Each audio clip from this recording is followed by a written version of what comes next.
Mesdames et messieurs, chers participants en ligne, bonsoir ou bonjour, quel que soit l'endroit du monde où vous êtes. Je suis Deogracias Kondolo, le coordonnateur régional du programme de renforcement des capacités en évaluation d'impact dans l'espace de l'UEMOA. J'ai le grand privilège aujourd'hui d'avoir le chef du bureau d'évaluation des politiques publiques et de l'analyse de l'action gouvernementale du Bénin, qui est logé à la présidence de la République du Bénin, M. Abdoulaye Gounou avec nous, qui va, dans le cadre du G-Local Evaluation, de la semaine de partage des expériences d'évaluation, partager avec nous la gestion du processus évaluatif au Bénin, les enjeux et défis pour une efficacité de l'action publique. Et je voudrais saluer particulièrement l'engagement de M. Gounou à accompagner les systèmes nationaux d'évaluation, les initiatives d'évaluation, les initiatives de renforcement des capacités dans l'espace de l'UEMOA et dans l'Afrique au sens large, parce que sous son leadership, depuis plus de 6 ans maintenant, nous sommes en train de faire le cheminement vers la mise en place, la consolidation des systèmes nationaux d'évaluation. Et cette présentation qu'il va faire aujourd'hui va davantage nous enrichir. Et sans plus tarder, je voudrais très respectueusement inviter M. Gounou à bien vouloir prendre la parole pour nous partager avec nous sa perspective en matière d'enjeux et de défis auxquels nous devons nous attendre pour une efficacité de l'action publique dans notre espace. Monsieur Gounou. Merci Déo pour cette introduction. Effectivement, la mise en place et le développement des systèmes nationaux d'évaluation rencontre ou soulève un certain nombre d'enjeux et rencontre également des défis qu'il faut relever pour les mettre en place et les rendre effectivement efficaces pour une action publique efficace dans les pays de notre espace en général et particulièrement au Bénin. Et parce que l'expérience que nous allons partager cet après-midi partira de l'expérience du Bénin pour essayer de la propulser dans l'espace, le Bénin apparaissant comme étant un champion, un pionnier sur ce chantier. Et donc, nous allons nous entretenir, chers collègues, partout où vous êtes, sur cette thématique autour de 4 points essentiellement. Nous allons parler des fondamentaux pour la mise en place d'un système national d'évaluation. Nous allons vous parler un peu de l'expérience du Bénin, parce que, comme je l'annonçais tantôt, nous allons prendre appui sur l'expérience nationale et essayer de nous projeter sur l'ensemble des 8 pays que compte notre espace économique, avant de vous parler des enjeux et des défis qu'il faut examiner et terminer avec quelques mesures pour le futur. Alors, pour ce qui est des fondamentaux, de façon générale, il faut dire que nous prenons appui sur la définition que nous offre Marcos Segoné, un expert avéré sur ces questions-là et donc du système des Nations Unies, qui nous définit un système national d'évaluation comme étant un ensemble d'approches qui tiennent compte à la fois de l'importance de la capacité à fournir une preuve solide sur le plan de l'offre, ainsi que de la capacité des individus et des institutions au sein du système à utiliser l'information fournie, ceci sur le plan de la demande. Et donc, pour ce qui est de cette thématique, on ne parle de système qu'effectivement lorsqu'il y a d'un côté une bonne offre et de l'autre côté une bonne demande. Et la rencontre de l'offre et de la demande permet de jauger la puissance, l'efficacité du système. Alors, le système national d'évaluation pourrait être considéré comme reposant sur deux facteurs prépondérants. Pour ce qui est de l'Afrique et particulièrement de notre espace, ces facteurs-là, c'est d'abord la volonté politique qu'affichent les dirigeants africains à procurer un changement dans la vie de leur population. Et deuxièmement, c'est le rythme de développement d'une infrastructure de suivi et évaluation au sein des pays. Ces deux piliers sont fondamentaux, comme vous le voyez. Et donc, ils partent de la vision et de l'environnement propice pour asseoir ces deux dimensions dont nous venons de parler. Le tout étant bordé efficacement par un bon leadership, c'est-à-dire la volonté même de faire changer les choses. Et donc, une fois que ces deux considérants sont mis en place, eh bien, on peut s'assurer qu'on aura un bon rythme de développement d'une infrastructure qui doit accompagner le suivi et l'évaluation. Alors, la vision qu'il faut comprendre de façon générale dans ce processus, c'est la capacité de comprendre comment les données de suivi et évaluation peuvent aider les décideurs à améliorer la prise de décision. Alors, si nous avons cette vision au sein de l'espace, eh bien, il n'y a pas de raison qu'on ait envie d'asseoir une bonne offre en matière de production d'évidence, c'est-à-dire de données probantes, et il n'y a pas de raison non plus que nous ayons la volonté de les utiliser pour avancer. Et donc, l'environnement propice qui doit permettre à cette vision d'éclore véritablement passe par un leadership stratégique et une parfaite connaissance des concepts de base, des utilisations potentielles du système d'évaluation, de suivi et évaluation dans nos pays. En plus, il faut un engagement à initier un exercice et cet exercice est le pérenniser. L'engagement à réunir les ressources nécessaires au bon fonctionnement de ce système et lui permettre de se développer et d'évoluer. Des fois, on a cette volonté d'asseoir un système.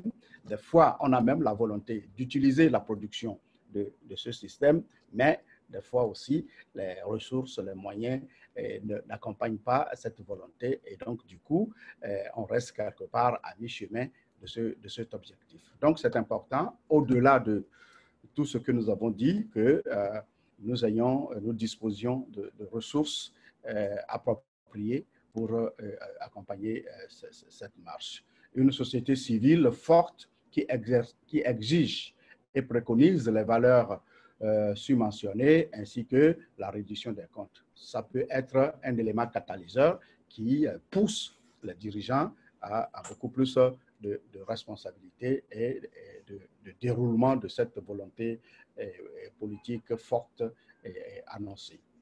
Eh bien, et donc, si cet environnement est effectif dans nos pays, dans l'espace, eh bien, on peut sereinement regarder les deux piliers sur lesquels on repose pour parler d'un bon système de suivi et évaluation, c'est-à-dire, premièrement, la capacité technique à développer tous les services liés à la production de données probantes qui prend son départ avec le suivi, le mécanisme de suivi et évaluation, qui comprend des politiques directives, des orientations, qui parlent des cadres de performance et des indicateurs clés de performance, des mécanismes institutionnels et organisationnels, toutes choses qui sont des éléments qui viennent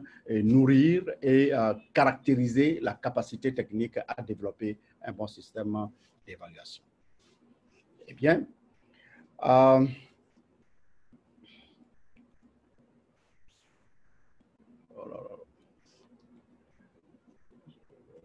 je cherche le deuxième pilier. Le rond. Ouais, tout ça, c'est... Le rond. C'est encore là? Oui. Ouais, non, c'est bon. C'est bon. Oui, bien. Alors, une fois que nous avons pu démontrer notre capacité à fournir l'offre dans tous les aspects, toutes les dimensions dont nous venons de parler, eh bien, il est important aussi de parler de la capacité des pays et de notre espace à utiliser les données générées par le système. C'est notamment la nécessité de mettre en place des mesures incitatives adéquates au sein des organismes du système, au sein des organismes du système pour assurer que les gestionnaires utilisent l'information du suivi-évaluation et rapprochent des informations crédibles au moment opportun.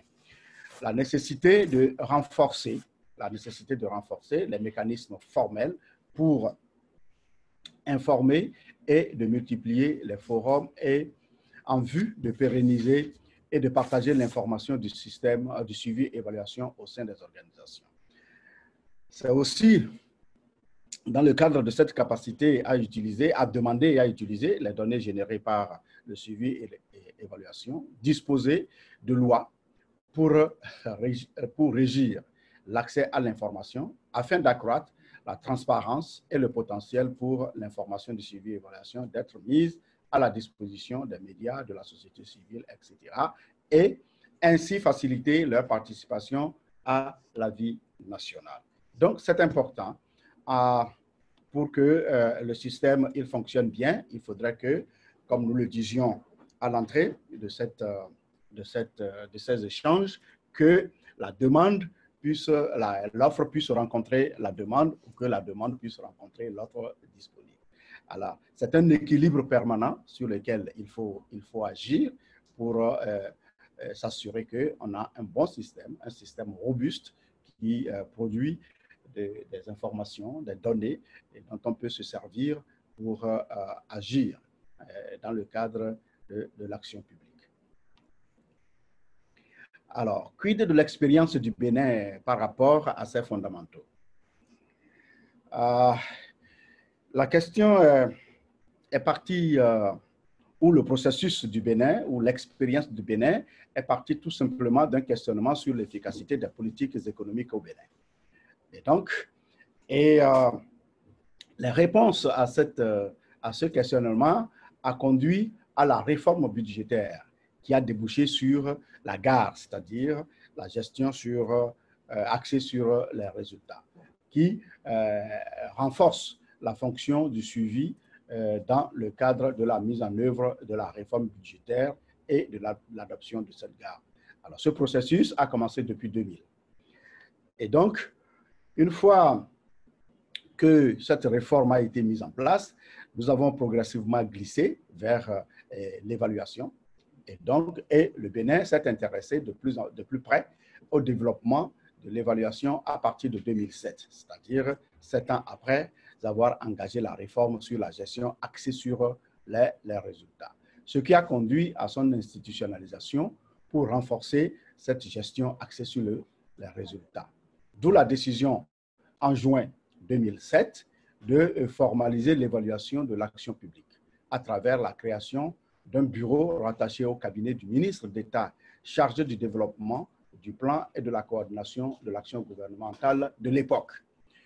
Et une fois cette décision prise, eh bien, le processus d'institutionnalisation de l'évaluation a donc commencé et il y a eu des avancées qui ont été réalisées en matière d'institutionnalisation et d'utilisation des résultats d'évaluation, ainsi que les défis auxquels on a fait face, où le pays a fait face pour promouvoir une culture de l'évaluation au sein de l'administration publique.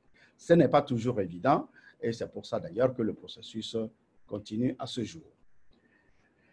Alors, l'institutionnalisation repose ou obéit à des principes, à des règles. Donc, ces règles, nous les rassemblons globalement dans ce que nous appelons les bases de l'institutionnalisation de l'évaluation au niveau du Bénin.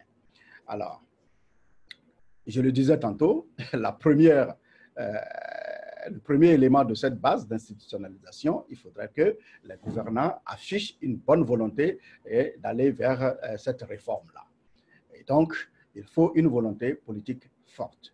Et fort heureusement, en 2007, le gouvernement a décidé de développer cette fonction pour renforcer le processus de gestion publique du développement. Eh bien, donc voilà ce qui est l'une des caractéristiques de l'expérience béninoise.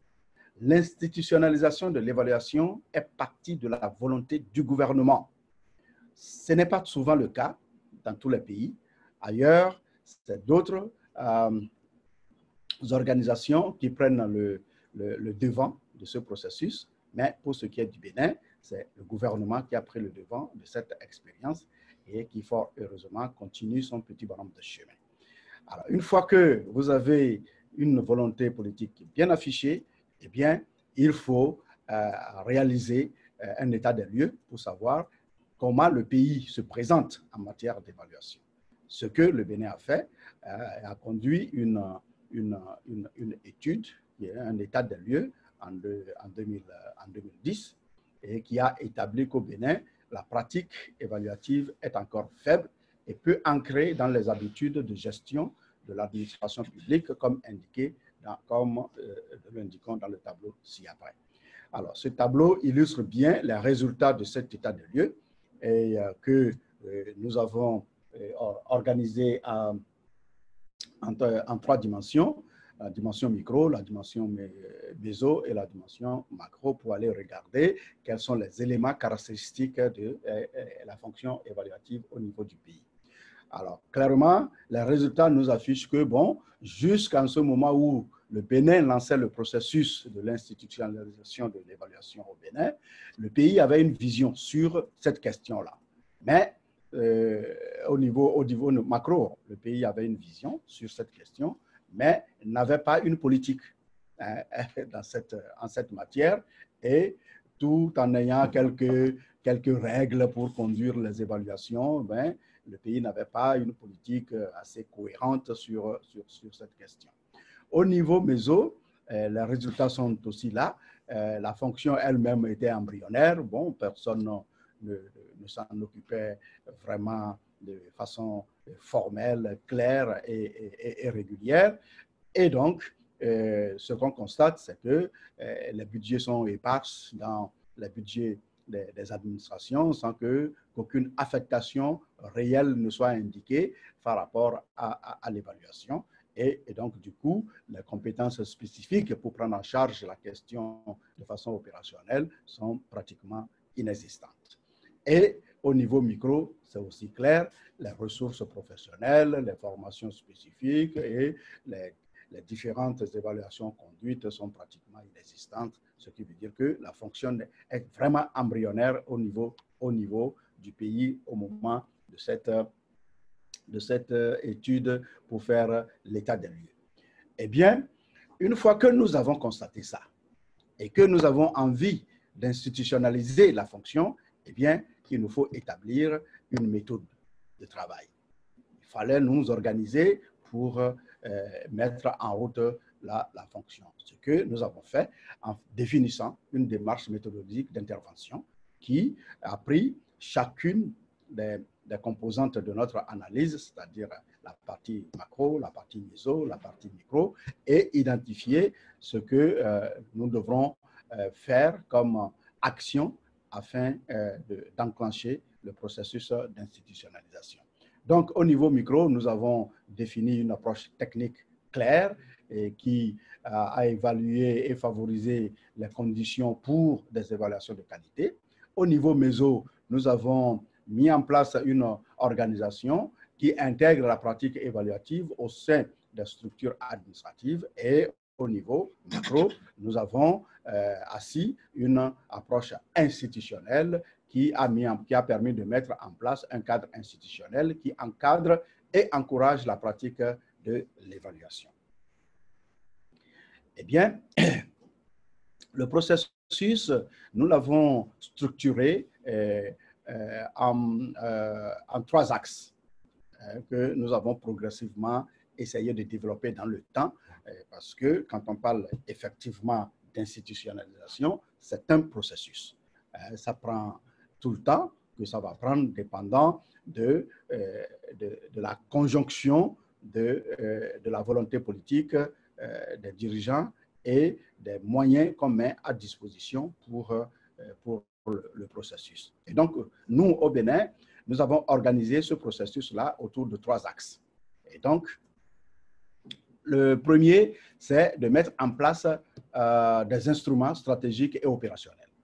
Le deuxième axe, c'est d'améliorer le dispositif pour conduire des évaluations de politique publique au niveau national. Et enfin, nous avons estimé que tout ceci ne sera possible que lorsque nous disposerions de ressources humaines de qualité en mesure d'accompagner ce processus. Sur le premier axe, 2 principaux instruments stratégiques ont été donc élaborés et mis en place. C'est la politique nationale d'évaluation, et dont les éléments essentiels se retrouvent résumés dans l'encadré ci-après, notamment, comment appelle-t-on, le gouvernement a élaboré cette politique pour servir d'outil fédérateur aux interventions en faveur du développement de l'évaluation au niveau national. Et cette politique a défini le cadre global pour la planification et la réalisation des évaluations, ainsi que l'utilisation des informations tirées de ces évaluations. Et cette politique s'applique à toutes les administrations au niveau central et au niveau décentralisé. Je signale au passage que le système de gouvernance du Bénin est à 2 niveaux. Nous avons un niveau central qui comprend toutes les administrations centrales et les ministères, et un niveau décentralisé qui est animé par les gouvernements locaux, ce que nous appelons ici les communes et les municipalités. Au Bénin, nous en avons 77 qui animent la vie de cette fonction au niveau du pays. Cette politique s'applique à ces 2 niveaux de gouvernance, et elle repose sur 3 axes d'intervention: l'institutionnalisation de l'évaluation dans le secteur public, la promotion de la pratique de l'évaluation et le développement des capacités au niveau national, comme nous l'indiquions tout à l'heure. Le financement de l'évaluation est assuré grâce à des mécanismes de budgétisation existants.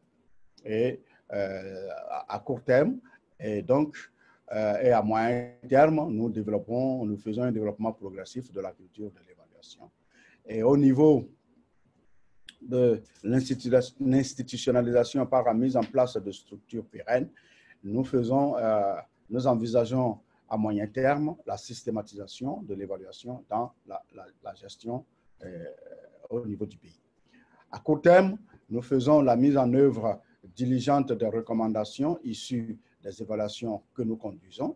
Nous renforçons l'exécution et le suivi des projets et programmes. Nous améliorons l'application de la gestion axée sur les résultats.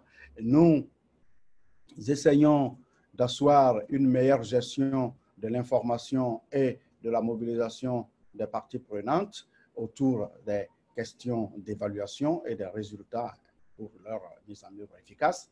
Et à moyen terme, nous envisageons le développement des capacités nationales au sein et en dehors de l'administration publique, améliorer la publication et la cohérence des interventions et produire des statistiques améliorées tout en capitalisant des acquis et des connaissances sur les politiques publiques. Alors, le deuxième instrument stratégique que nous avons mis en place dans le cadre de ce processus, en dehors de la politique nationale qui a été élaborée, c'est la création et la mise en place du Conseil national de l'évaluation. Et pour cela, le Bénin a mis en place ce conseil depuis 2012, qui permet et qui a une instance qui est chargée de conseiller le gouvernement en matière d'évaluation et de promouvoir le développement de l'évaluation au niveau national.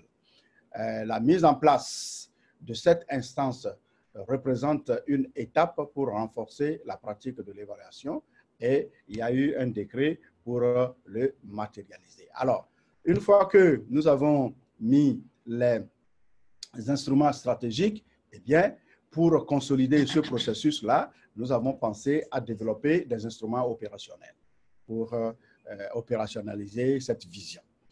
Ces deux instruments stratégiques sont rendus opérationnels par des outils tels que le plan stratégique d'évaluation, qui est un instrument important au niveau du Bénin, le guide méthodologique national d'évaluation, le guide méthodologique d'élaboration ou de reconstitution de la théorie des changements, le guide méthodologique d'évaluation sensible au genre, la base des données sur l'évaluation pour y poster l'ensemble de la production en matière d'évaluation au niveau du pays, la plateforme de gestion des connaissances sur l'évaluation et la stratégie de communication sur l'évaluation parce qu'elle n'est pas toujours comprise et acceptée par l'ensemble des acteurs. Et ça, il faut que les acteurs, les parties prenantes comprennent qu'est-ce que c'est que l'évaluation, quel est son rôle dans la société et pour que les implications ou la participation des uns et des autres soient vraiment effectives. L'axe 2, comme nous le disions dans ce processus d'institutionnalisation, c'est d'améliorer le dispositif qui aidera à conduire des évaluations de bonne facture pour le pays. Ce dispositif repose sur le cadre institutionnel de l'évaluation des politiques publiques que nous avons en abrégé CIEP. En effet, le CIEP a été élaboré pour rendre plus efficace le système d'évaluation par la mise en place d'un dispositif adapté pour la réalisation des évaluations. Ce dispositif est utilisé pour, premièrement, l'identification des évaluations à réaliser, deuxièmement, la création des instances d'évaluation chargées de piloter et d'assurer la qualité des travaux d'évaluation, la participation des différents acteurs à l'évaluation, la dissémination et le suivi de la mise en œuvre des recommandations, toutes choses qui rentrent pleinement dans le cadre de mise en œuvre d'un processus d'évaluation qui cadre aussi avec la gestion du processus, depuis l'identification de l'évaluation, en passant par sa conduite jusqu'à la dissémination et le suivi de mise en œuvre des recommandations qui en sont issues et forcément le suivi de l'utilisation des résultats pour forger des politiques publiques et donc l'action publique. Alors, ce schéma qui paraît rébarbatif résume globalement le système national de l'évaluation au niveau du Bénin, où nous avons tous les acteurs, toutes les parties prenantes au niveau national qui s'occupent de cette question, du gouvernement, passant par les ministères, les bailleurs de fonds, la société civile, toutes les autres institutions, le tout gravitant autour de bureaux dont nous avons la charge et qui coordonnent l'ensemble de ce processus et le promeuvent pour un développement de la fonction au niveau national. Alors, le troisième axe, une fois que nous avons développé et mis en place un bon système pour conduire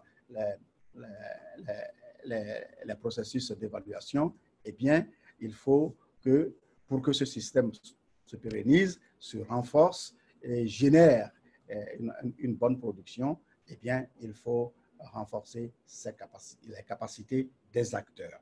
Et ça, c'est le troisième axe pour l'institutionnalisation de l'évaluation au niveau du pays. Alors, dans le cadre du développement des capacités, plusieurs actions ont été mises en œuvre au niveau du Bénin, dont la formation des cadres des ministères sectoriels, des collectivités, de la société civile, etc. Nous organisons et participons à des conférences, séminaires internationaux pour être au parfum de tous les standards, de toutes les normes actuelles sur le marché. Et nous développons des curricula de formation en évaluation qui permettent à terme de créer la masse critique d'évaluateurs professionnels nécessaires à la création du corps des évaluateurs au sein de la fonction publique. Évidemment, cette étape est très importante pour nous parce que pour professionnaliser la fonction, il nous faut des professionnels. Et pour obtenir des professionnels, il faut faire rentrer la fonction, l'évaluation dans les universités. Et donc, c'est pour ça que des partenariats sont créés avec des universités nationales du pays, qu'elles soient publiques ou privées, pour accompagner ce processus. Et nous avons pensé aussi qu'il faut développer des partenariats en évaluation pour élargir notre champ en matière de renforcement des capacités, en matière de gains en technologie, en matière d'information internationale sur la fonction. Et donc, pour cela, il y a 2 projets issus de ces partenariats qui nous accompagnent sérieusement dans ce processus. C'est un programme entre pays africains sous le nom de Twendembele, qui est une volonté de ces pays d'aller tous ensemble de l'avant et qui est né de la volonté de l'Afrique du Sud, de l'Ouganda et du Bénin de se mettre ensemble pour partager un peu leur expérience nationale sur la question de l'évaluation, comment chacun d'eux s'est pris pour promouvoir cette fonction à l'interne et pour que les autres s'en inspirent. Aujourd'hui, Twendembele essaye d'élargir son intervention sur le continent et nous ne sommes plus 3 pays comme c'était à l'origine. Donc aujourd'hui, nous sommes environ 6 et d'autres pays s'apprêtent à rejoindre le groupe pour continuer à renforcer notre connaissance sur la fonction. Là, nous avons un deuxième programme de coopération avec le soutien à la fois technique et financier de 3 yeux, une organisation non gouvernementale internationale spécialisée sur les questions d'évaluation d'impact et qui accompagne le Bénin dans un autre programme à vocation régionale, parce que c'est vrai, c'est un programme qui prend son appui sur l'expérience et la réalité du Bénin, mais c'est quand même un programme qui dit, suivant l'adage que nul ne re tout seul, étant donné que nous sommes dans le même espace économique communautaire qui est l'UEMOA, eh bien, ce programme dit pourquoi il ne bénéficierait pas aux autres pays membres de cet espace-là. Donc, voici un programme qui accompagne le Bénin et l'ensemble des pays de l'UEMOA dans la promotion de l'évaluation et spécialement la promotion de l'évaluation d'impact. Et donc, nous pensons que c'est toutes des actions qui peuvent aider à asseoir ou bien à prendre en charge ce 3e axe qui est le renforcement des capacités au niveau national. Donc, le résultat de notre processus, nous avons des rapports qui sont utilisés suivant un processus bien déterminé. Donc, l'institutionnalisation a des résultats. Donc, nous avons de la production. Il y a beaucoup de rapports qui sont là, dont nous disposons aujourd'hui. Mais avant les rapports, nous avons une amélioration du tableau du résultat de l'état des lieux qui aujourd'hui présente une autre physionomie. Là où nous n'avions pas hier une bonne vision claire, aujourd'hui nous l'avons. Là où nous n'avions pas une politique en matière d'évaluation hier, aujourd'hui nous avons une politique. Là où nous n'avions pas un cadre réglementaire qui fonctionne bien, aujourd'hui nous l'avons. Au niveau méso, nous avons aujourd'hui la fonction qui est bien définie, qui est forte, qui est présente dans le pays, ce qui n'était pas le cas au moment de l'état des lieux. Aujourd'hui, nous avons un budget pour l'évaluation qui est affecté chaque année, ce que nous n'avions pas hier.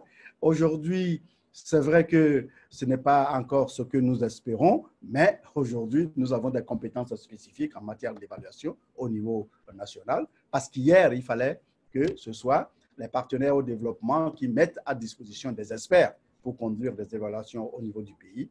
Aujourd'hui, tout ceci change progressivement. Les nationaux sont dans la fonction et l'animent. Et au niveau opérationnel, nous avons des moyens à tous les niveaux, au niveau des ressources professionnelles, au niveau des formations spécifiques et au niveau des évaluations de qualité. Et donc, aujourd'hui, le pays dispose, on peut le dire, d'un système globalement bien conçu pour prendre en charge l'évaluation au niveau national. Il parvient à produire périodiquement différents rapports d'évaluation qui entrent dans le cadre de l'appréciation du programme de croissance pour le développement durable au niveau national. Les rôles sont bien clarifiés entre structures et acteurs au niveau national. Et malgré cela, nous avons des ressources. On constate que les ressources ne sont pas encore à la hauteur des espérances, mais il y a quand même des ressources. Et l'évaluation des politiques publiques devient une réalité progressivement au niveau du pays. Donc, voilà quelques résultats de ça. Mais ceci ne s'est pas fait sans qu'on ait regardé les enjeux liés à la fonction et relever quelques défis pour y arriver. Au niveau des enjeux, de la lisibilité et de la cohérence de l'action gouvernementale était une préoccupation à l'origine. Et sans l'instauration d'une fonction évaluative robuste et efficace, on ne peut pas prendre en charge cet enjeu-là de cohérence dans l'action gouvernementale et de la prise de décision basée sur des données probantes et une fourniture de services publics de qualité aux populations. Ça, c'était vraiment les enjeux que nous envisageons en mettant en place cette fonction. Mais les défis, bon, il y en a toujours. Le premier que nous avons, c'est le défi de développement de l'enracinement de la culture évaluative.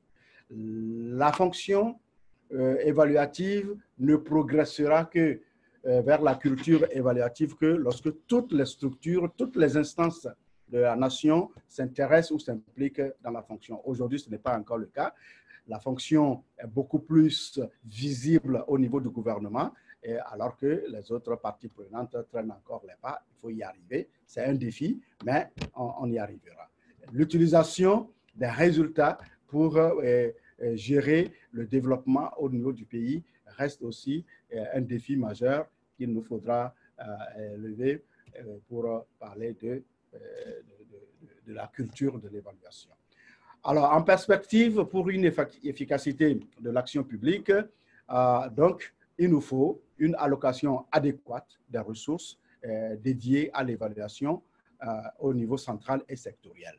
Donc, l'amélioration d'un certain nombre de délais de production et une meilleure planification et la mise en œuvre d'un système d'information intégré afin de développer l'évaluation au niveau local et pour donner une visibilité à la fonction.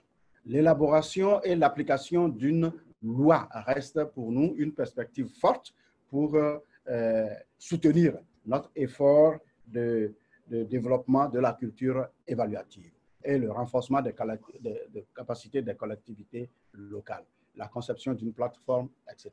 Alors, en conclusion, pour l'expérience du Bénin sur le chemin de l'institutionnalisation, promet l'accès à l'information, l'autonomisation des ressources humaines et une plus grande participation des différents acteurs à la prise de décision pour le gouvernement. Et donc, le système national de suivi et évaluation est en bonne voie pour développer la culture de l'évaluation au niveau du pays. Et donc, nous avons renforcé le dispositif institutionnel, nous avons renforcé la participation des institutions et nous allons poursuivre la coopération internationale pour le développement harmonieux de cette fonction au niveau national et sous-régional. Je vous remercie. Merci beaucoup, monsieur le chef du bureau. C'est à présent le moment pour nous de prendre les questions qui sont en ligne. Et à cet effet, on va revenir à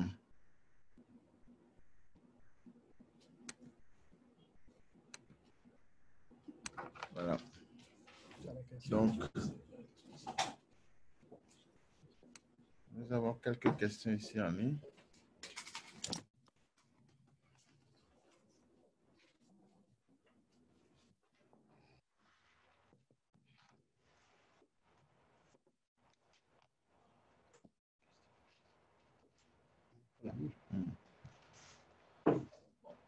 La première question que nous avons enregistrée, c'est de M.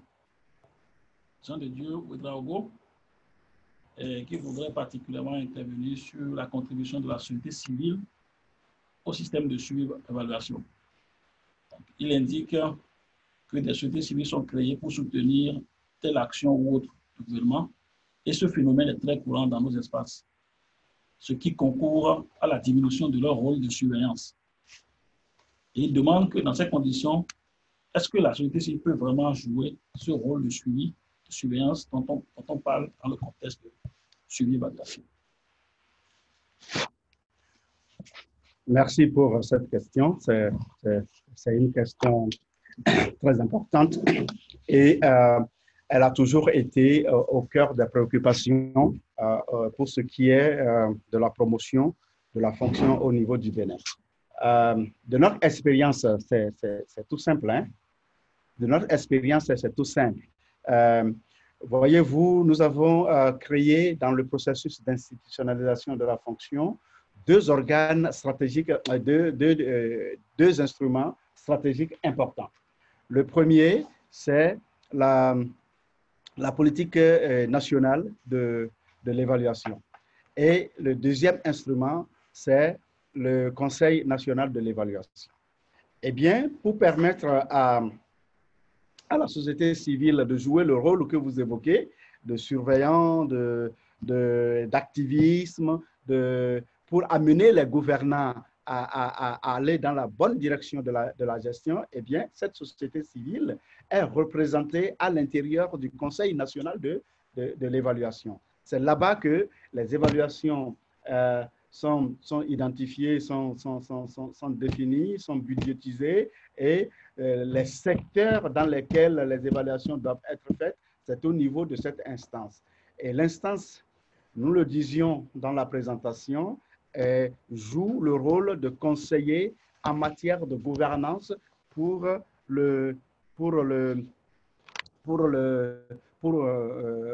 l'évaluation auprès du gouvernement. Et donc, à ce niveau, la société civile peut toujours exercer son droit, c'est-à-dire sa fonction au sein de l'appareil de gestion nationale du pays. Et deuxième chose que nous faisons, c'est le renforcement des capacités. Et ce renforcement de capacités est fait de façon non différenciée. Nous avons renforcé régulièrement la capacité des représentants de la société civile afin de les outiller pour faire le travail qu'ils doivent faire en matière de veille citoyenne sur la gouvernance au niveau du pays et en utilisant les données probantes pour leur mouvement d'activisme.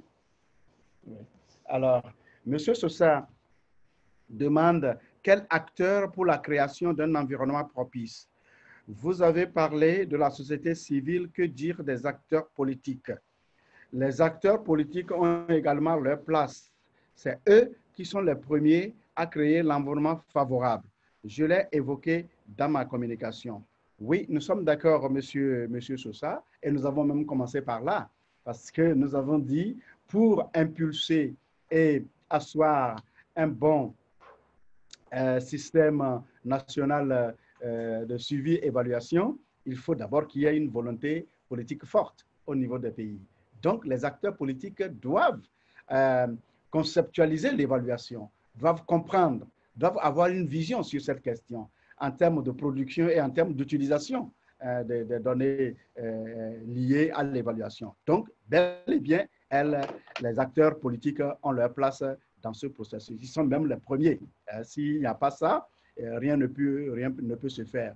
Nous avons des expériences où, ailleurs, c'est la société civile qui prend le devant de cette fonction. Et nous savons quels sont les résultats par rapport à cela. Parce que, in fine, qu'est-ce qui mettra en œuvre les recommandations des rapports d'évaluation, les recommandations des assises? Ce n'est pas les autres acteurs. Ce n'est pas les autres acteurs. Ce n'est même pas les bailleurs de fonds qui vont le faire. C'est toujours les acteurs politiques qui vont mettre en œuvre. Et donc, effectivement, vous avez raison. La place des acteurs politiques est même prépondérante dans ce processus et nous vous remercions d'attirer notre attention et de l'avoir martelé dans une de vos communications. Nous sommes d'accord avec vous et c'est ce sur quoi nous travaillons avec les acteurs au niveau du Bénin. Monsieur Freddy Normand nous dit quelles sont les dispositions actuelles facilitant l'accès aux données dans le cadre du Bénin. Bien, les dispositions sont multiples. Nous faisons de la dissémination de nos rapports. Nous faisons de la dissémination de nos rapports d'évaluation. Nous avons créé une base de données dont on peut vous afficher l'adresse où toute la production au niveau national, ce n'est même pas au niveau gouvernemental, je parle de la production nationale, c'est-à-dire celle venant des partenaires au développement, celle venant de la société civile, celle venant du gouvernement, où toute cette production est postée. Libre accès pour aller chercher l'information sur cette production. Donc, nous avons fait de la production nationale un bien public disponible sur cette adresse. Je ne sais pas si elle peut s'afficher, mais l'adresse existe et nous avons un site où vous pourrez aller regarder cette production. Alors, nous avons vu que... Bon, alors nous avons une autre question qui dit que vu que la mise en place des systèmes d'évaluation a été initiée par le gouvernement, comment assurer l'indépendance, l'impartialité des services conduisant ces évaluations? C'est la rhétorique habituelle, hein, même au niveau international, c'est une préoccupation, mais il faut bien que quelqu'un s'en occupe. Il faut bien que quelqu'un prenne le devant pour propulser l'instauration du système au niveau des pays. Alors, ce que nous faisons ici n'est pas encore l'idéal, mais c'est une atténuation de ce risque dont vous parlez. C'est-à-dire que, étant un acteur du gouvernement qui a initié la fonction, nous ne conduisons pas et nous ne portons pas directement les processus d'évaluation. Nous gérons seulement le processus. Et donc, nous nous appuyons sur l'expertise privée, c'est-à-dire les firmes, les cabinets indépendants qui assurent et assument leur opinion et leurs responsabilités dans ce processus. Et c'est eux qui nous délivrent les travaux et les résultats que nous utilisons. Ce que nous faisons, nous commandons le service, nous suivons le déroulement du service et ça s'en limite là. Mais l'idéal aurait été en réalité que le bureau en charge de cette activité ou l'organisme, la structure en charge de cette fonction dans les pays soit une structure indépendante du genre d'une agence qui ne soit pas affiliée à un organe public, le gouvernement, le Parlement ou n'importe quoi, etc. Mais le Bénin travaille là-dessus, dans ce processus-là. Et j'avais annoncé dans la présentation que dans les perspectives, il y a une loi qui est dans les coulisses sur l'évaluation. Et donc, cette loi va certainement parler de cette agence ou de cette structure pour promouvoir un peu l'indépendance et l'impartialité de la production en matière d'évaluation. Alors, nous avons Olivier Sosa qui revient sur l'impartialité et la transparence qui sont assurés par le dispositif actuel de l'institution de l'évaluation, etc. C'est de ça que nous sommes en train de parler. Et donc, cette impartialité, elle est prise en charge par le processus que je viens de décrire et elle est renforcée par le CNE, qui est une instance plus ou moins indépendante qui choisit les secteurs, non seulement les secteurs, mais choisit les types d'évaluation qu'il faut conduire et apprécie les rapports d'évaluation en toute indépendance parce que c'est un collègue d'experts et finalement donne son avis au gouvernement pour l'exploitation de ces résultats. Hervé Kwandé nous demande à poser deux questions. La première, est-il indéniable que la volonté politique reste une condition nécessaire pour la mise en place d'une fonction évaluative au niveau public? Compte tenu du fait de l'évaluation dans son essence reste plus efficace et pertinente lorsqu'elle est faite de façon indépendante, il serait plus approprié que le Bureau national d'évaluation soit logé au niveau externe des structures gouvernementales, rattachées au Parlement par exemple, ou que ces attributions lui permettent d'être indépendant. Pouvez-nous partager le positionnement du bureau? Bien, le bureau du Bénin est logé à la présidence de la République pour le moment. Et la réponse que je viens de donner supra explique que nous sommes dans un processus. Eh bien, la fin du processus ou l'idéal que nous poursuivons peut arriver avec peut-être la fin du processus, c'est-à-dire une autonomisation, une indépendance absolue de cette structure en charge de l'évaluation qui ne sera ni logée ni rattachée au Parlement, ni rattachée au gouvernement, ni à aucune autre institution de l'État, parce que la production de cette structure devrait être une production accessible, acceptée, partagée par l'ensemble des acteurs publics. Donc, c'est de ça qu'il s'agit. Donc, nous ne penchons pas au niveau du Bénin à quitter la présidence pour aller au Parlement. Non, ce n'est pas ce que nous voulons. Nous voulons quitter un jour le gouvernement et avoir une position indépendante de tous les acteurs politiques de façon à ce qu'ils utilisent tous autant qu'ils sont, y compris les partenaires au développement, les résultats de notre production. Deuxième question de M. Kwandé, c'est à ce jour, quel a été le niveau de mise en œuvre des recommandations, des évaluations qui ont été menées au Bénin? En un mot, pensez-vous que les recommandations des évaluations de l'action gouvernementale sont appliquées? Oui, nous le pensons. Et c'est parce que nous le pensons que nous continuons de croire que la fonction la fonction évaluative au niveau national a un avenir et même un bel avenir. Parce que non seulement nous le disons, mais nous l'appuyons sur de la donnée probante parce que nous avons des rapports que vous pourrez voir postés sur le site dont j'avais parlé tantôt, des rapports qui nous parlent de l'état de mise en œuvre de ces recommandations issues des évaluations, des résultats d'évaluation.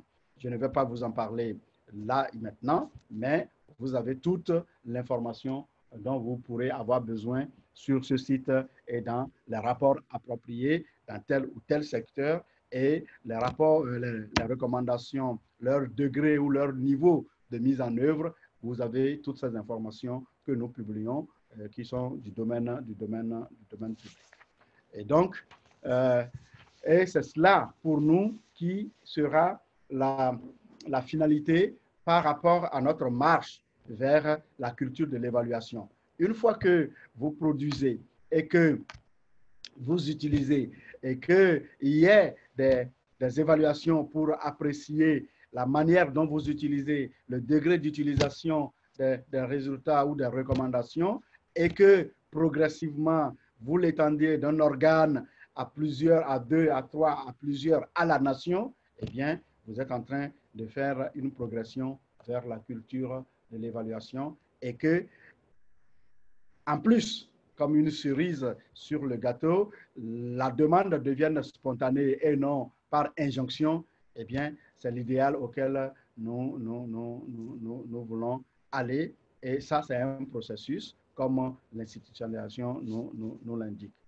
Monsieur Florent Marie nous dit ceci. Nous voyons que le Bénin est sur la bonne voie en matière d'évaluation publique. Je voudrais savoir, première question, quel est l'impact du secteur, c'est-à-dire l'évaluation publique, sur les sous-secteurs? Deuxième question, quel a été le rôle de la société civile depuis la mise en place de votre système? Troisième question, quelles sont aujourd'hui vos craintes, espoirs du processus d'évaluation publique? Bien. Question pertinente, monsieur Florent. Évidemment, nous avons, comme tous les systèmes, nous avons nos craintes. Et voyez-vous, nous avons parlé des enjeux liés à la fonction, nous avons parlé des défis qu'il faut relever. Et au nombre de défis, il y en a beaucoup, nous n'avons pas tout cité pour des questions de contraintes de temps. Mais on peut continuer à les citer ici avec cette question-là. Premièrement, les craintes sont liées à la budgétisation, c'est-à-dire ressources de toutes sortes, qu'elles soient ressources humaines, que ce soit en ressources matérielles ou que ce soit en ressources financières pour appuyer et soutenir la fonction. Ce n'est pas chaque année que nous avons, par exemple, les mêmes dotations. Les dotations vont en dents de scie. Des fois, on en a suffisamment, des fois, on en a moins et ça perturbe la fonction. Alors, l'évaluation permet d'améliorer le fonctionnement et le développement des sous-secteurs. Si vous allez sur la base de données dont je viens de parler, vous verrez les différentes productions dans les différents secteurs. Nous avons fait des évaluations dans les secteurs de la santé, dans les secteurs de l'agriculture, dans les secteurs de l'énergie, dans les secteurs de la formation professionnelle. Et à chaque secteur, il y a eu des faiblesses remontées, il y a eu des recommandations et il y a eu des prises en charge de ces recommandations. Donc, forcément, l'évaluation a impacté ces sous-secteurs. On ne s'en félicite pas pour s'en arrêter là, on doit continuer et c'est ce qui fait que nous sommes encore là et que nous sommes motivés à aller de l'avant. Donc, pour nous, nous avons un grand espoir pour la fonction de l'évaluation au niveau du Bénin et au niveau de la sous-région, parce que non seulement nous envisageons la mise en œuvre de la fonction dans nos pays, mais nous envisageons que cette mise en œuvre soit légale et qui nous vienne de directives régionales et qui nous viennent de la volonté populaire des peuples à exiger de plus en plus des gouvernants des résultats, des bons résultats par rapport à la gouvernance. Et il n'y a que les résultats d'évaluation qui peuvent leur donner les informations appropriées pour demander des comptes aux gouvernants. Donc, la fonction a un bel avenir, non seulement au Bénin, mais dans la sous-région. Alors, M. Youssouf Daouda dit bonsoir à tous et merci pour cette séquence très enrichissante. Si je dois envoyer mon fils pour faire ses études dans cette spécialité, quelle école me conseillerez-vous? Bien. Alors, pour ce qui est du Bénin, il y a l'École nationale d'administration du Bénin qui a développé en partenariat avec le bureau un master en évaluation des politiques publiques. Donc, cela est possible actuellement aujourd'hui au niveau du Bénin.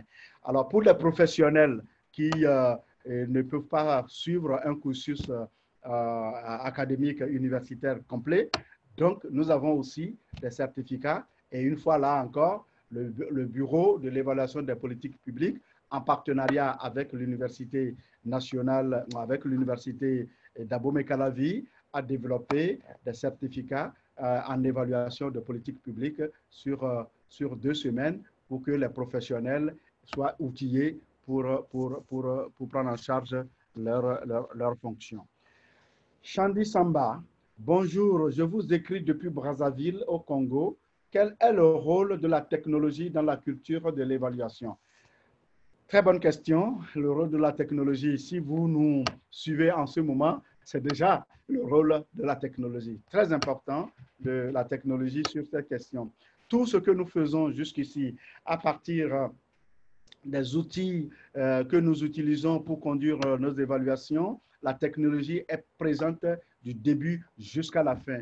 Depuis l'identification d'une évaluation, jusqu'à la collecte des données, jusqu'au traitement des données, jusqu'à la rédaction des différents rapports, le suivi, évaluation, la production des données en termes de progression, de prise en charge de telle ou telle recommandation, nous nous appuyons sur la technologie. Et plus nous aurons des technologies spécifiques à notre fonction, et mieux nous nous en porterons. Donc, si M. Samba est un technicien en cette matière, vos innovations sont les bienvenues pour nous accompagner et je peux vous assurer que le Bénin est preneur des innovations que vous pourrez nous proposer en matière de prise en charge de la fonction évaluative. Merci beaucoup pour cette question. Monsieur Florent Marie revient encore et demande, du point de vue décentralisé, quel est l'impact de ce processus? Oui, monsieur Florent, très bonne question. Je l'ai dit dans la présentation, un de nos défis, c'est de décentraliser l'évaluation. Et franchement, nous sommes dans ce processus. Nous avons commencé cette décentralisation et nous avons installé dans toutes les communes du Bénin des cellules qui s'occupent du suivi évaluation. Et ces cellules sont toutes en lien sont connectées avec le bureau, reçoivent des directives et reçoivent des renforcements de capacités que nous leur donnons le temps de développer la fonction au niveau local. Et le bureau accompagne ces différents gouvernements locaux dans le suivi de la mise en œuvre de leurs plans locaux de développement et donc de l'évaluation de ces plans à différentes étapes pour leur permettre d'avoir des données probantes pour faire des ajustements et pour faire de la reprogrammation de leurs activités. Monsieur Afa Hakam demande, est-ce que le Bénin a déjà réalisé une évaluation de sa politique nationale d'évaluation lui permettant de tirer des enseignements et des axes d'amélioration? Merci. Oui, monsieur Afa, nous l'avons fait. Nous avons une politique sur 10 ans. Et donc, l'année passée, nous avons fait une évaluation à mi-parcours. Alors, l'évaluation à mi-parcours nous a relevé un certain nombre de faiblesses et transformées en recommandations. Et lesquelles recommandations, je vous assure, sont déjà prises en compte entièrement pour certaines et pour d'autres sont en cours de prise en charge. Je peux vous dire, au moment où nous écrivions notre politique nationale d'évaluation, il y a certaines thématiques, certains aspects de la fonction qui n'étaient pas à l'ordre du jour, tels que le genre, tels que l'équité, tels que plein d'autres approches nous venant du système des Nations Unies, etc. Eh bien, l'évaluation à mi-parcours de notre politique nationale a révélé ces insuffisances et d'autres encore qui ont été transformées en recommandations pour le bureau et qui sont, pour certaines, prises en charge entièrement et d'autres en train d'être prises en charge. Florent Marie encore, comment se fait le processus de capitalisation et apprentissage du processus d'évaluation publique au niveau du Bénin? Eh bien, la capitalisation, pour nous, déjà, ça commence par la création de cette base de données où nous postons toute la production qui demeure accessible à tout le monde et traitée de façon différenciée par rapport à notre public cible, c'est-à-dire les politiques, les dirigeants, les universitaires, c'est-à-dire les chercheurs, les étudiants en cette matière et la société civile pour l'activisme basé sur les données probantes, etc., etc. C'est un processus que nous avons mis en place pour capitaliser tout ce que nous sommes en train de faire, sans compter que nous développons des curricula pour asseoir une ressource humaine de qualité pour accompagner le développement de cette fonction au niveau national. Monsieur Gilbert Adimoti demande, disposez-vous d'un site Internet où on peut consulter vos rapports d'évaluation? Oui, monsieur à Djimoti, nous disposons d'un site. L'adresse n'est pas affichée, mais ce site existe. Et donc, on peut... vous allez sur le bureau, à la présidence de la République, vous cherchez le bureau de l'évaluation des politiques publiques et vous verrez un certain nombre d'informations nous concernant, y compris des liens utiles qui vont vous diriger vers notre... voilà. Voilà. Et donc, un de mes collaborateurs a déjà répondu en commentaire sur le site. Et donc, vous pourrez avoir cette adresse et aller visiter toute la production et avoir l'information sur l'historique du bureau, sa production, sa structuration, ses ambitions et ses partenaires. Vous avez toutes les informations nous concernant, y compris nos programmes de partenariat en évaluation dont j'ai parlé rapidement. Vous aurez beaucoup plus d'informations sur le WASI, vous aurez beaucoup plus d'informations sur Twendembele et quels sont nos objectifs par rapport à ça. Alors, Monsieur Gédéon Dissa demande, dans le cadre de l'évaluation de l'agenda 2030, est-ce qu'il y a des mesures spécifiques qui sont prises pour la collecte et le suivi systématique des progrès, notamment dans les cibles identifiées par le Bénin pour permettre l'évaluation des progrès de cet agenda? Très bonne question, Monsieur Gissa. Ce fut quelque chose que nous avons discuté à plusieurs reprises, dans plusieurs instances, que ce soit au niveau national ou international. Et donc, au Bénin, tel que nous sommes administrativement organisés, nous avons une structure dédiée aux objectifs de développement durable et nous avons une structure dédiée à l'évaluation. Donc, mon collègue de cette structure et moi-même avons convenu à travers plusieurs séances de travail un mécanisme pour que la question que vous posez soit prise en charge effectivement. Le Bénin a déjà présenté des rapports VNR au système des Nations Unies, mais ces rapports ont affiché des insuffisances dues au manque d'analyse due à l'évaluation sur le progrès des ODD dans les domaines concernés par le rapport, en disant tout simplement que le Bénin a présenté un rapport qui ne s'est nourri que exclusivement des données administratives, donc statistiques, sans que analyse en profondeur ait pu expliquer le pourquoi de ces résultats statistiques, le comment et avec quels moyens on a pu avoir ces résultats statistiques qui ont été utilisés pour produire le rapport. Donc, depuis ces commentaires-là, nous nous sommes mis ensemble pour prendre la question en charge de façon plus appropriée, plus professionnelle.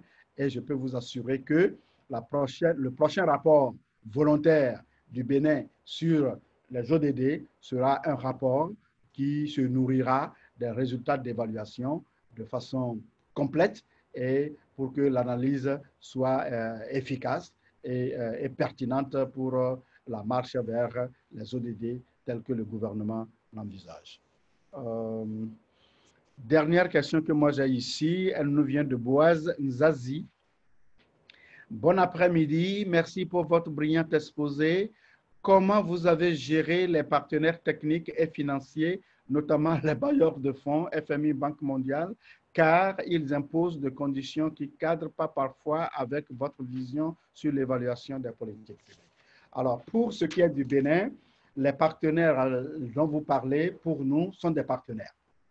Il n'y a pas plus que ça. C'est des partenaires. Ils nous accompagnent sur nos choix nationaux et jusqu'à maintenant, une ligne directrice a été établie et fort heureusement pour nous, tous nos partenaires respectent cette ligne directrice et nous accompagnent sur nos choix.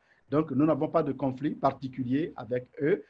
Nous avons même sorti, dans ma présentation, je l'ai dit, au niveau des instruments opérationnels, il y a un instrument qui nous avons mis en place qu'on appelle le guide méthodologique national de l'évaluation, qui est un instrument national qui explique comment les évaluations doivent être prises en charge au niveau du Bénin.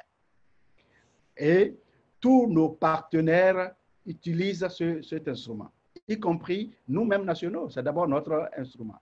Et donc, toutes les évaluations qui nous seront opposables en tant que Bénin doivent obéir aux indications, aux prescriptions qui se trouvent dans ce guide national, ce guide méthodologique national en évaluation. Mais ce guide ne remplace pas les instruments de travail de nos partenaires, de nos bailleurs. Ils peuvent toujours utiliser leurs instruments pour leur processus interne. Mais dès lors que les évaluations, les processus seront utilisés contre le Bénin dans des négociations bilatérales ou multilatérales, nous allons rechercher la conformité de ces productions avec les prescriptions du guide méthodologique national, qui est un instrument partagé et accepté par tous les acteurs. Et je vous le disais dans la présentation, dans notre système, la présence de tous les acteurs y est, y compris les partenaires techniques et financiers, se trouve dans le système national de l'évaluation béninois. Et donc, c'est le CIEP dont j'ai parlé, ce cadre institutionnel comprend toutes ces personnes. Et les instruments dont je viens de vous parler sont des instruments véhiculés et partagés à l'intérieur de ce cadre. Donc, les partenaires sont au courant de ça. Je pourrais même vous dire que le guide dont je viens de parler, c'est un partenaire qui nous a accompagnés techniquement et financièrement pour l'élaborer. Donc, nous n'avons aucun souci avec cela. Tous nos partenaires nous accompagnent sur les choix que nous avons opérés au niveau national. Monsieur Baba Moussa, Madame Baba Moussa Mariama, à tous les conférenciers, qui sont les membres du Conseil national d'évaluation. Les membres du Conseil national d'évaluation, c'est d'abord des institutions. Et donc, derrière les institutions, il y a maintenant des hommes et des femmes. Alors, ceux qui composent le Conseil national de l'évaluation sont au nombre de 7. Et donc, dans ces 7-là, nous avons des représentants de l'administration publique, nous avons les représentants de la société civile, nous avons les représentants du conseil scientifique de l'université et nous avons une dernière partie. Et nous avons l'Association nationale des communes. Voilà les institutions qui composent le Conseil national de l'évaluation. Alors, ils sont mis en place les représentants de ces institutions à l'intérieur du Conseil national de l'évaluation sont nommés pour 5 ans par décret et installés officiellement par le ministre en charge de la fonction au niveau du gouvernement. Et donc, au moment de les installer, il est le ministre en charge de la fonction adresse un courrier à chacune de ces structures, de ces organisations, pour qu'elles lui désignent leurs représentants au sein du Conseil. Et c'est ce qui a été fait. Et donc, il y a un décret disponible qui officialise la nomination de ces représentants de ces différentes institutions au sein du Conseil national de l'évaluation. Toujours, Madame Baba Moussa demande, j'ai été formé à l'ENAP du Canada sur le suivi évaluation du développement, le PIFED.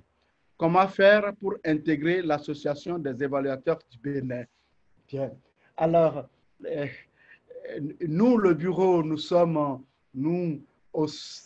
différents de l'association des évaluateurs du Bénin. Nous sommes un organe public.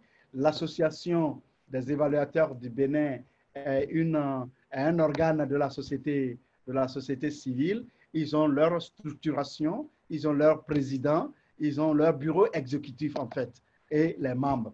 même nous, membres du bureau de l'évaluation, à titre individuel, nous sommes membres de cette association. Donc, ils ont une procédure. Il suffit d'aller sur le net et taper l'association béninoise ou bien le réseau béninois de l'évaluation. Et donc, vous verrez leur page et vous verrez le processus pour devenir membre de cette association.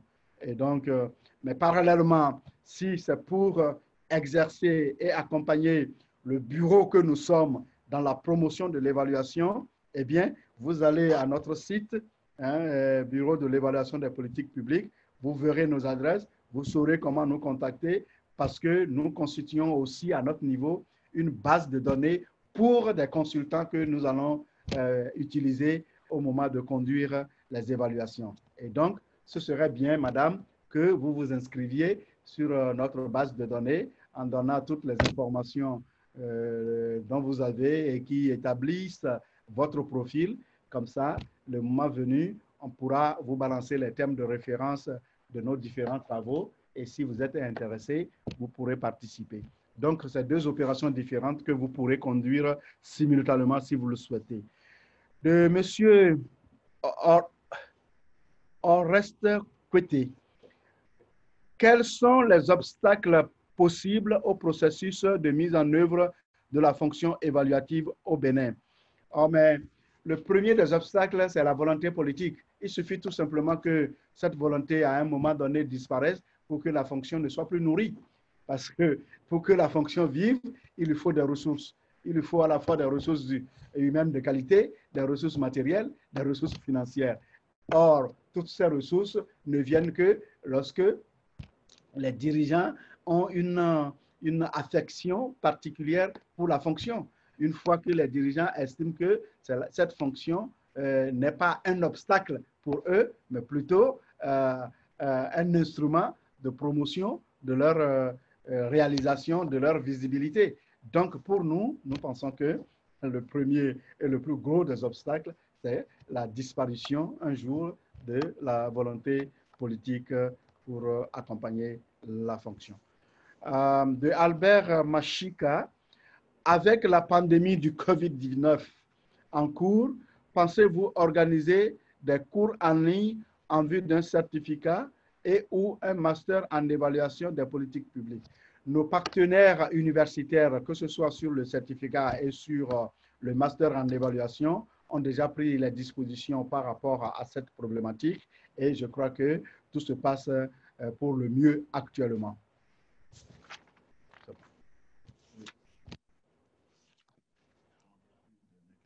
Ah bon, dis donc, j'ai une dernière question qui nous vient de M. Shadrach Ando Limono. Il nous appelle de la République démocratique du Congo et il dit, faisant référence du contexte compétitif du monde actuel, quelles seraient, selon vous, les stratégies innovatrices de l'évaluation pour des politiques publiques plus efficaces? Et bien, évidemment, vous faites bien de parler d'un monde compétitif. Et ce que moi je vois, nous sommes sur le champ du développement. Et vous savez que l'aide publique au développement se raréfie. Et donc, ceux qui engrangent l'aide publique au développement, c'est ceux qui affichent les meilleures performances de réalisation et d'utilisation de cette aide-là. Or, il n'y a que l'évaluation qui puisse permettre de savoir si l'aide a été bien ou mal utilisée. Et donc, pour conforter le bailleur à continuer à mettre ses billes dans le processus de développement des nationaux. Et donc, nous pensons que le Bénin est effectivement en bonne voie sur ce marché compétitif du moment où nous sommes en train de produire pour mettre à disposition des bailleurs des données probantes qui alimenteront leur choix sur tel ou tel investissement. Alors, M. Hervé Kwandé revient. Est-ce que des évaluations sommatives sont réalisées, notamment pour les grands projets nationaux, construction de routes, ou s'agit-il uniquement d'évaluations formatives? Dans ce sens, est-ce que le critère de l'efficience de l'action gouvernementale est analysé, performance par rapport aux ressources existent? Ah non, c'est une autre personne. Oui, monsieur Hervé, si vous allez sur notre site, la base de données dont je vous parle, vous verrez que les questions que vous soulevez sont déjà prises en compte par des évidences qui sont produites. Hein. Nous avons des rapports d'évaluation dans tous les domaines, tous les secteurs dont vous parlez. Et donc, et nous traquons le seul franc symbolique CFA utilisé au niveau du pays pour nous assurer qu'il est bien utilisé. Et donc, forcément, les questions d'évaluation que vous soulevez là sont bel et bien prises en charge dans le processus béninois. Et donc, M. Freddy Normand revient pour demander, existe-t-il un cadre régissant le partenariat public-privé pour la conduite des missions d'évaluation? Non, à ce jour, nous n'avons pas un cadre formel de partenariat public-privé pour conduire les évaluations au niveau du Bénin, mais nous avons au niveau du bureau, comme je le disais tantôt, une fenêtre pour recevoir les experts et les mettre dans une base de données que nous sollicitons au moment des consultations pour qu'ils participent au processus d'évaluation. Et donc, les meilleurs sont retenus dans le cadre de la passation des marchés publics et les mandats leur sont confiés pour conduire. C'est ce que nous faisons jusqu'à ce jour, étant donné que pour promouvoir l'impartialité et l'indépendance de nos travaux, nous avons choisi délibérément au niveau du bureau de ne pas conduire directement les évaluations nous-mêmes, mais de les faire conduire par des professionnels, c'est-à-dire des firmes de consultants nationaux et internationaux, dépendant de l'envergure et de l'importance du sujet que nous voulons évaluer. Donc voilà, il serait peut-être opportun qu'un jour, dans le cadre du progrès de notre processus d'institutionnalisation, qu'on envisage, comme nous sommes en train d'envisager une loi, d'envisager aussi un cadre de partenariat avec ces firmes pour qu'elles nous accompagnent dans la promotion de la fonction au niveau national. Quelles sont les menaces et opportunités rencontrées dans la mise en œuvre du système national d'évaluation? Les menaces sont multiples, hein, ça vient à tout moment parce que la promotion, le développement et la promotion de la fonction de l'évaluation dans l'environnement africain reste une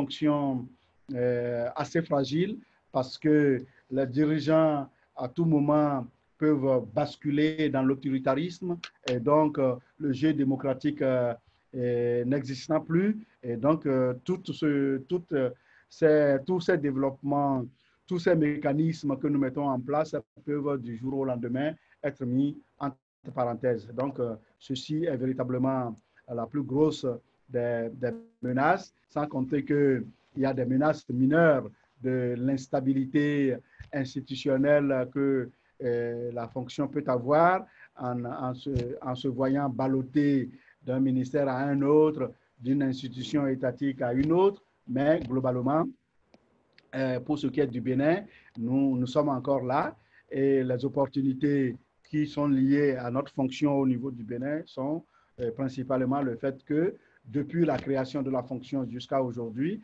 elle a été placée à la plus haute instance de l'État pour essayer de rayonner sur l'ensemble de l'appareil d'État. Et donc ça, c'est une grande opportunité que nous avons saisie et que nous exploitons et qui nous permet de nous faire entendre sur le plan national et international. C'est la dernière question. Voilà. Donc, je n'ai plus de questions. Je voudrais remercier tous les participants et toutes les personnes qui nous ont suivis, qui ont voulu poser des questions, qui n'ont pas pu les poser du fait de certaines difficultés technologiques ou du fait même de l'encombrement d'un réseau. Et nous remercions aussi tous ceux qui ont pu poser des questions. Et nous sommes heureux de l'intérêt que vous avez porté à cette présentation et nous voulons compter sur vous pour continuer à promouvoir la fonction évaluative dans nos pays respectifs et pour ce qui est de l'Afrique de l'Ouest, dans la zone UEMOA qui nous concerne. Pour ce qui est du Bénin, le processus est déjà définitivement en marche et nous essayons de l'améliorer et par les différentes questions que vous nous avez posées, nous allons continuer à améliorer ce processus pour que nous ayons des résultats beaucoup plus à la hauteur des attentes des populations en termes d'amélioration de leurs conditions de vie. Merci beaucoup pour cette séance. Je voudrais... ouais. Voilà. D'accord. Donc, moi, je vais partir. Je vais vous dire au revoir et merci beaucoup. Mais avant, je voudrais vous dire de ne pas quitter vos positions parce que dans 1 heure exactement, nous avons une autre conférence qui commence et les participants sont conviés à continuer d'animer le processus avec nous. En tout cas, merci beaucoup et à très bientôt.